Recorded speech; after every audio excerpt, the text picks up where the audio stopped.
Hey, it's Cory here, Cory from Heirloom Films. I just wanted to show you what I've been working on all day, and I must admit, as a guy who loves family history, this is quite addictive what I'm doing here. I'm working on a family tree project that is a part of a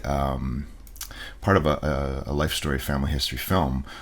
So I interviewed the clients, got some tombstone data about their ancestors, and then I've been busily constructing a family tree here based on all sorts of data that's already in ancestry.com. Yeah, we could have done this with DNA, but it was just as easy because some of the ancestors of my clients had already some of their cousins had built family trees, so I was able to go in and just borrow data from the trees. The other thing that's kind of neat is you can see here. Let me just jump back. You can see here that all of these, with the exception of wife number two, all of these have headshots. And so I've had the pleasure of going through the photo collection of my clients, and it literally took us almost 2 days to go through boxes and boxes of old albums and things. And so, like for example, my client's father. We got photos going back to the 1920s here, and he owned and operated a store, so like a grocery kind of store. So you see some kinds of pictures here where he's sitting in front of, you know, obviously a store window, and he's sitting on a top of an old, looks like a Model T from the 1920s that's actually a flatbed, which is used to deliver groceries and things either out or to pick the stuff up for the store. And then we've got shots of my client as a kid, along with her mom and her dad. There's her dad, a little older. It's amazing to watch people as they age. The weight goes up and down. Here's another shot of her dad. Right here, standing in front of a secondhand store. This is in Regina, and it's absolutely fascinating to see the kind of stuff that's in people's photo collections. This is the 1920s that these shots, some of them are taken in, and back in the day, my goodness, I love hats, and I really fall in love with some of the hats. And then you'll see that in a lot of these shots, there's old cars. Like this, to me, is just absolutely gorgeous. This is like a Model T. I think this is a Model A actually.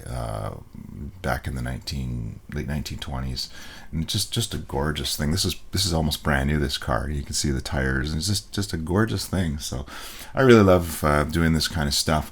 So ideally, what happens is all of these images wind up being moved the into the family tree. Oh, there's that car again. Although I think this must be a few years older. This car, this is probably the late 30s now, maybe even into the 40s, and I would say it's the same car. It's got new tires on it, a few dents and scratches. So yeah, so what I was saying is, so all of this content that winds up being pulled into the family tree, and then for example, the beautiful thing about it is that we were just looking at this guy David here, his folder full of photos, and that folder is going to now be shared with the clients, so they'll have all the JPEG images that they can use for putting onto Facebook, putting in a family Facebook group. Posting on Facebook, or emailing out, or if they want to make a book. I mean, we make books, but they can make their own book with those images. But if we click on the profile of say that my client's father in Ancestry here, we see there's this gallery tab right here, and it's absolutely cool because you can see these are all the photos that were in that folder that I was just looking at, and I've uploaded them to Ancestry. So this family tree is shared with my client, and they actually can then share it with their kids and their grandkids.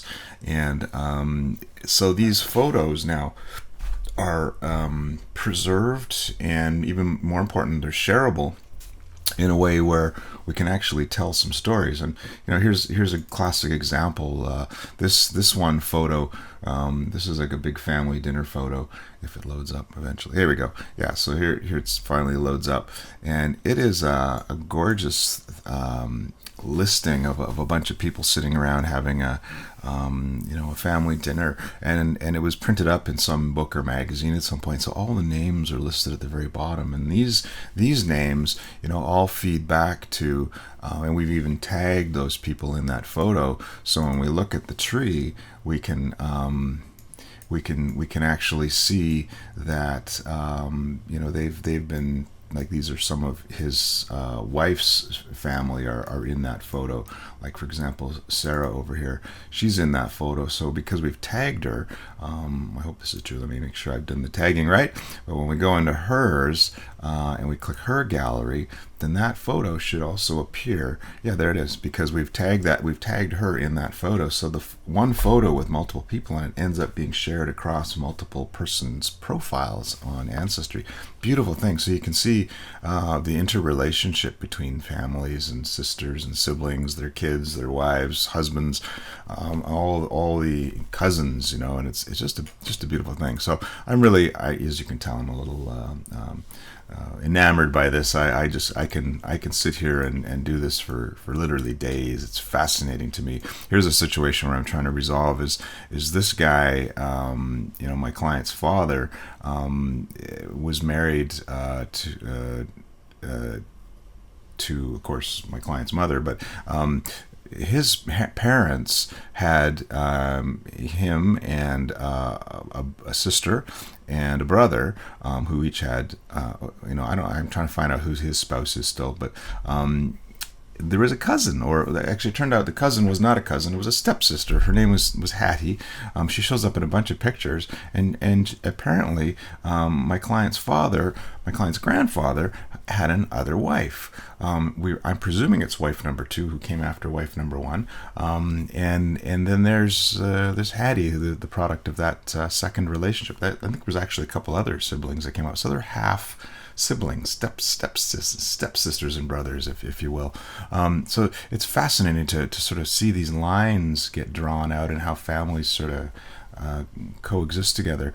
What's kind of cool is I found this one photo, because wife number 1 and 2, we don't really know even who they are at this point, because history's kind of been washed away in some of that, although Ancestry is certainly helping find some of that. But I find this photo, another one of these standing in front of the store photos, because that's their kind of family business, and there's my client's father, and then there's my client's stepsister, right? And I think this is my client's grandfather, and then there's grandmother, or wife number 1, the way I'm looking at it. I think this is my client's uncle, her father's brother, and I think that's his wife, and I think that's my client's cousin, first cousin, and first cousin there. So and there's actually a bit of a family resemblance. This guy right here is the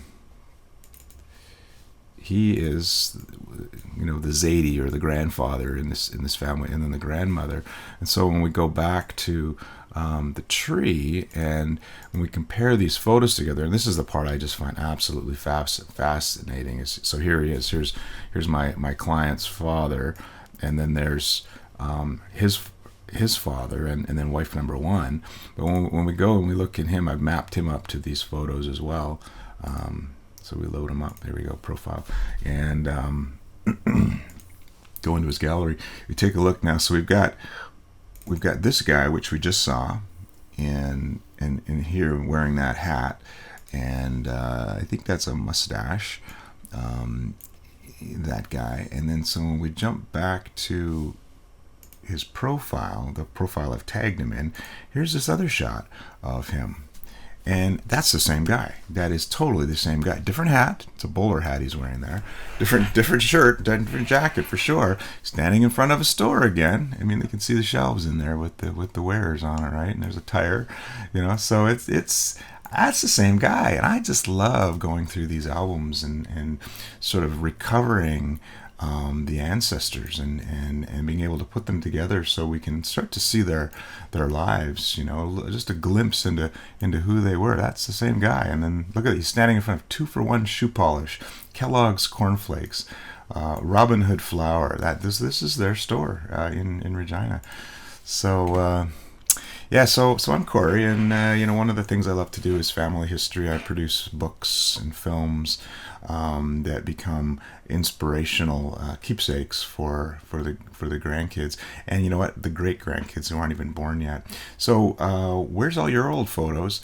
Who's telling the story of your ancestors? And it's far more than just dates of death and birth. It's the lives they led, the values they had, the way they saw the world, the things they did while they were here, and then what are you going to do to package it all together into something that your grandkids and great grandkids can actually use these days? Your descendants pretty much are observing the world through a phone, and so this tree, that album of photos, is stored in a way that kids can access it on here easily. So that's the kind of thing I do for my clients. If that's interesting for you, check me out. See you later.